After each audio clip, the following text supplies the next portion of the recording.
Hi guys, good evening.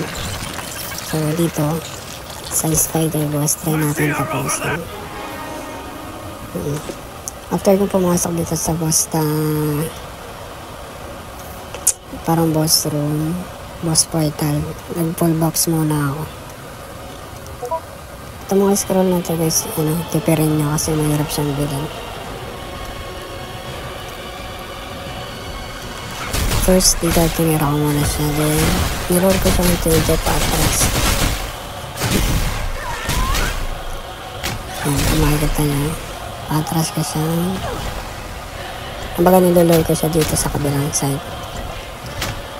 Then, wait ko siyang magsaman.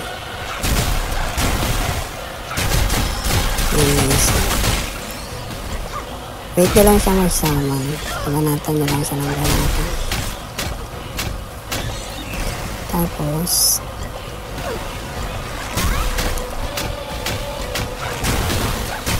ayan, pag nagsama na siya, so punta kayo din sa kabilang side. Punta kayo din sa kabilang side kasi mawawala yung spawn, di na kayo titirahin, pero yung boss tinitira pa rin kayo.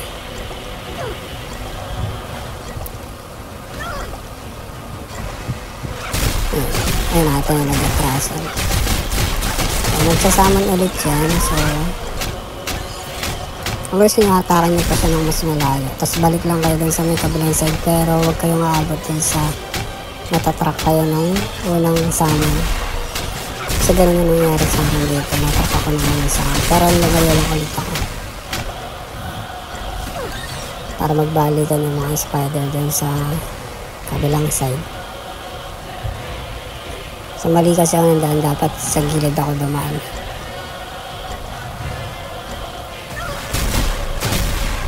Ayun na, so sumunod yung unang saman. Ginawa ko matras. Pero matras na rin yung pangalawang saman. Then gumilid na ako dito sa mga bato.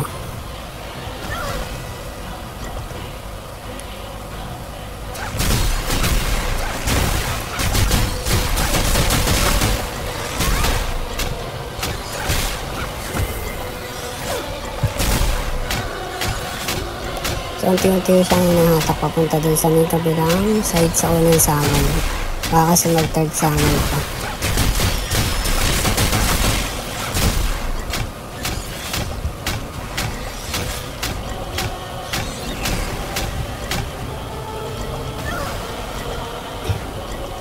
Ito na medyo 1/4 na yung buhay ng boss. So, konti na lang yan. Saglit na lang yung baga natin.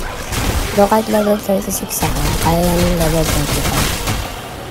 Basta meron lang kayong big potion.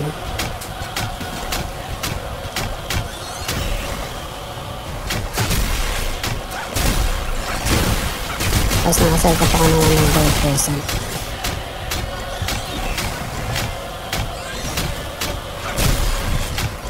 So, yun lang guys. Dito natapos ko na rin naman ito. So, konting HP na lang ito. Sana makatulong sa inyo. Thanks for watching.